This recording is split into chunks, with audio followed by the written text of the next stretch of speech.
નમસ્કાર વિદ્યાર્થી મિત્રો, આપ સૌની યુટ્યુબ ચેનલ ઈ જ્ઞાન મેન્ટરમાં આપનું હાર્દિક સ્વાગત કરું છું. મિત્રો, આજે આપણે ધોરણ 6 અંગ્રેજી વિષયના યુનિટ 7 BA ચેમ્પિયનના speaking and do it yourself વિભાગની આજે આપણે આ વિડીયોમાં ચર્ચા કરવાના છીએ.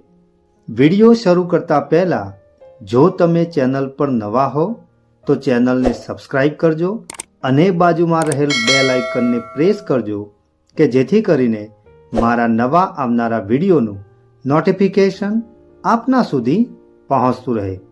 તો જોઈએ મિત્રો આજનો વિડીયો. અહીંયા વિદ્યાર્થી મિત્રો સૂચના આપેલી છે ડિસ્ક્રાઇબ ધ પિક્ચર, એટલે કે અહીંયા આપણને જે પિક્ચર આપેલા છે એ પિક્ચરને આપણે ડિસ્ક્રાઇબ એટલે કે એનું વર્ણન કરવાનું છે. કૌંસમાં આપણને શબ્દો આપેલા છે ગિલ્લી દંડા, લંગડી એન્ડ કબડ્ડી. તો અહીંયા વિદ્યાર્થી મિત્રો આપણને 3 રમતોના નામ આપેલા છે અને એના અહીંયા આપણને ચિત્રો પણ આપેલા છે. તો એ ચિત્રોના નીચે યોગ્ય રીતે આપણે એનું વર્ણન કરવાનું છે. તો અહીંયા જે પહેલું ચિત્ર છે એની નીચે આપણે લખીશું This is a picture of gilli danda. ત્યાર પછી જે બીજું પિક્ચર આપેલું છે ત્યાં આપણે લખીશું This is a picture of લંગડી. અને જે છેલ્લું પિક્ચર છે એ છે This is a picture of kabaddi. તો અહીંયા વિદ્યાર્થી મિત્રો પહેલાંના સમયમાં જે બાળકો હતા એ મોટાભાગે આવી જે આઉટડોર જે ગેમ્સ હતી એ ગેમ્સ વધુ પ્રમાણમાં રમતા હતા.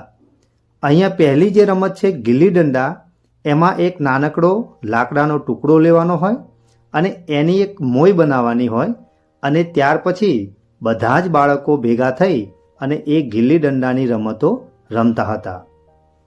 ત્યાર પછીની જે રમત છે લંગડી, તો એમાં એક ગોળ સર્કલ બનાવવાનું હોય છે અને એમાં જે બાળકો હોય એમાંનું એક બાળક લંગડી લે અને બાકીના બાળકોને એ આઉટ કરવાનો પ્રયત્ન કરતો હોય છે. જ્યારે કબડ્ડી વિશે તો આપ સૌ જાણો જ છો પ્રમાણે કબડ્ડીની જે રમત છે એમાં એ પણ ગામડામાં ખૂબ જ પ્રમાણમાં રમવામાં આવતી હતી. વિદ્યાર્થી મિત્રો, આ પ્રમાણેની રમતો રમવાથી આપણો શારીરિક અને માનસિક વિકાસ બંને પ્રકારનો વિકાસ થાય છે.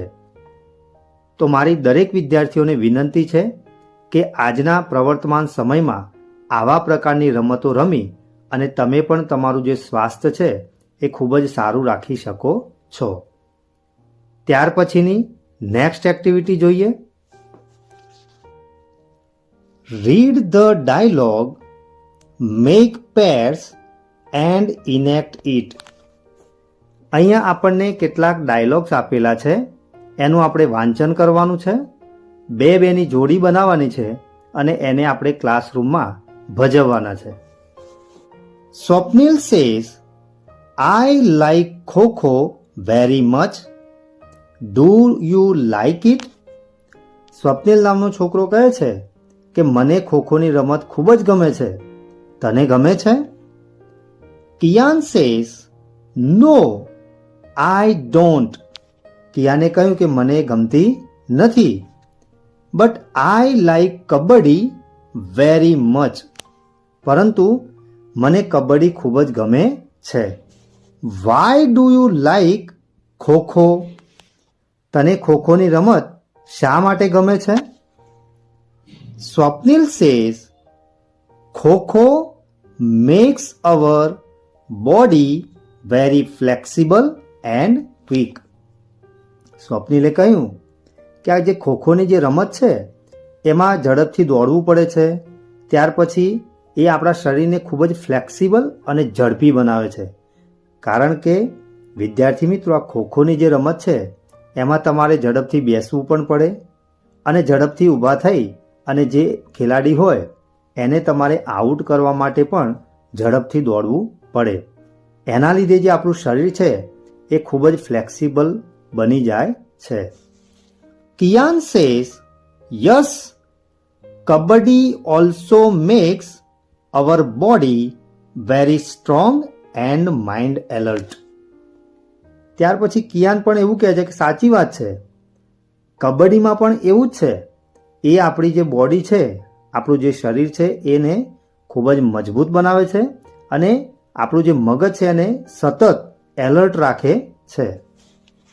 Swapnil says all games make us healthy and strong. Swapnil કહે છે કે તારી વાત એકદમ સાચી છે. તમામ પ્રકારની જે રમતો છે એ આપણા શરીરને તંદુરસ્ત અને મજબૂત બનાવે છે. Kiaan says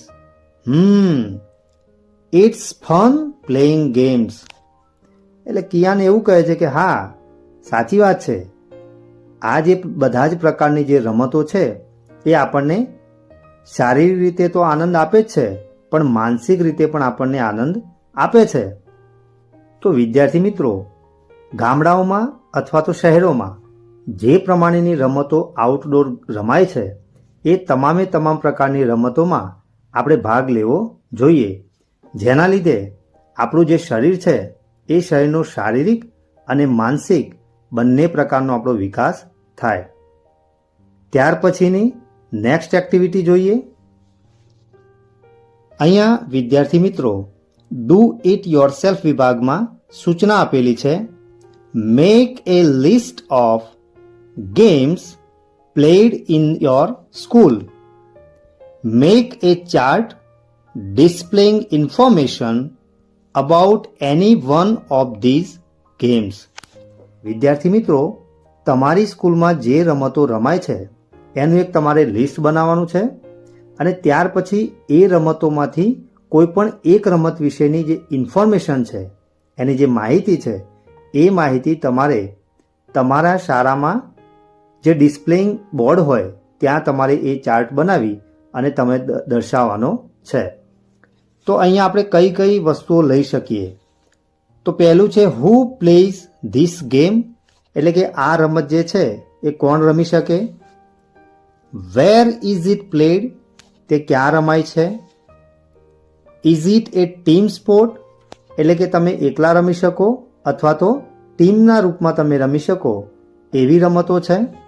how did this sport began, અને આ જે રમત છે એ ક્યારે શરૂ થઈ હતી. અને ફેમસ સ્પોર્ટ્સ પર્સન્સ, એટલે તમે જે કોઈ પણ રમતો અહીંયા બતાવો છો એ રમતોમાં સૌથી પ્રખ્યાત જે ખેલાડીઓ છે એ કયા છે એના વિશે તમારે બતાવવાનું છે. તો અહીંયા વિદ્યાર્થી મિત્રો, મેં અહીંયા ચાર્ટ સ્વરૂપે કેટલીક રમતો અહીંયા મૂકેલી છે, એનો આપણે અભ્યાસ કરીએ. સૌથી પહેલાં મેં જે રમત બતાવી છે એ છે બાસ્કેટબોલ. એ કયા ખેલાડીઓ રમી શકે, તો બોયઝ એન્ડ ગર્લ્સ, એટલે કે બંને છોકરા અને છોકરીઓ બંને રમી શકે. આપણે ક્યાં રમી શકીએ, તો બાસ્કેટબોલનું જે મેદાન છે ત્યાં આપણે એને રમી શકીએ છીએ. હવે આ જે બાસ્કેટબોલની જે રમત છે એ ટીમના રૂપે રમવામાં આવતી ગેમ છે અને એનો ઉદ્ભવ, બાસ્કેટબોલ જે રમત છે એનો ઉદ્ભવ અમેરિકામાં થયો હતો અને એના જે ફેમસ જે ખેલાડીઓ છે એમાં મેં લખ્યું છે લેબ્રોન જેમ્સ. ત્યાર પછી મેં બીજી ગેમ બતાવી છે ફૂટબોલ. તો એ ગેમ પણ બોયઝ એન્ડ ગર્લ્સ બંને રમી શકે અને આ રમત જે છે એ ઓન એ ફૂટબોલ ફિલ્ડ, એટલે કે એનું જે મેદાન છે ત્યાં એ રમાય છે અને આ પણ એક ટીમ તરીકે રમવામાં આવે છે. અને આ જે રમત છે ફૂટબોલની, એની શરૂઆત ઇંગ્લેન્ડમાં થઈ હતી અને એના જે ફેમસ જે ખેલાડી છે એ છે રોનાલ્ડો અને લિયોનેલ મેસી. વિશ્વના દરેક માણસો આ ખેલાડીઓને ખૂબ જ ચાહે પણ છે અને જાણે પણ છે.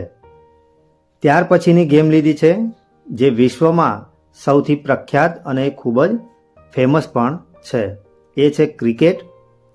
એમાં boys and girls of all age, એટલે કે દરેક છોકરા છોકરીઓ આ ગેમ રમી શકે છે. એનું ગ્રાઉન્ડ છે ક્રિકેટ ગ્રાઉન્ડ અને આ એક ટીમ પ્રમાણે રમવામાં આવે છે. એમાં પ્રત્યેક ટીમમાં 11 ખેલાડીઓ હોય છે અને આ જે રમત છે એ રમતની શરૂઆત ઇંગ્લેન્ડમાં થઈ હતી. એના ફેમસ જે ખેલાડીઓ છે એ છે સચિન તેંડુલકર, બ્રાયન લારા છે, રિકી પોન્ટિંગ છે. આવા કેટલાય ખેલાડીઓ પોપ્યુલર છે. ત્યાર પછીની ગેમ છે બેડમિન્ટન. તો એમાં બોયઝ એન્ડ ગર્લ્સ બંને પાર્ટિસિપેટ કરી શકે છે. અને એનું જે મેદાન છે એને કહેવામાં આવે છે કોર્ટ.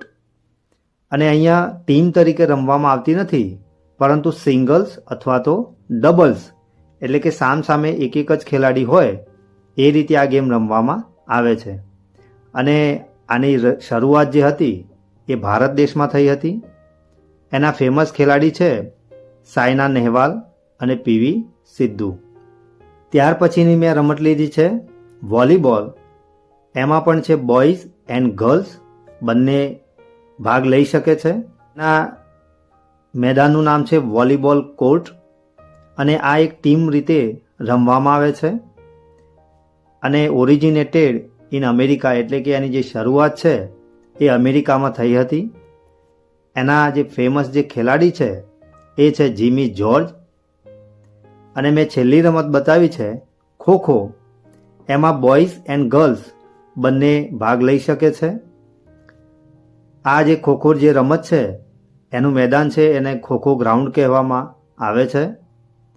અને આમાં પણ બે ટીમો હોય છે, એટલે કે આ જે ગેમ છે એ ટીમ પ્રમાણે રમવામાં આવે છે. અને આની પણ શરૂઆત એટલે કે બિગિન્સ ઓરિજિનેટેડ ઇન ઇન્ડિયા એટલે કે ભારતમાં એની શરૂઆત થઈ હતી. અને આના જે ફેમસ જે ખેલાડી છે એ અહીં મેં લખ્યા છે પ્રતિક વાયકર. તો તમે પણ વિદ્યાર્થી મિત્રો આના સિવાયની તમને જે ગમતી હોય એ રમતો તમે લખી શકો છો. અને એના વિશેનો સરસ મજાનો આવી રીતે ચાર્ટ બનાવી અને તમારા ક્લાસરૂમમાં તમે પ્રેઝન્ટ કરી શકો છો. તો વિદ્યાર્થી મિત્રો આજે ચલાવેલ speaking and do it yourself વિભાગમાં તમને મજા આવીને? આશા રાખીશ કે આજે ચલાવેલ speaking and do it yourself વિભાગમાં તમને સંપૂર્ણ ખ્યાલ આવ્યો હશે.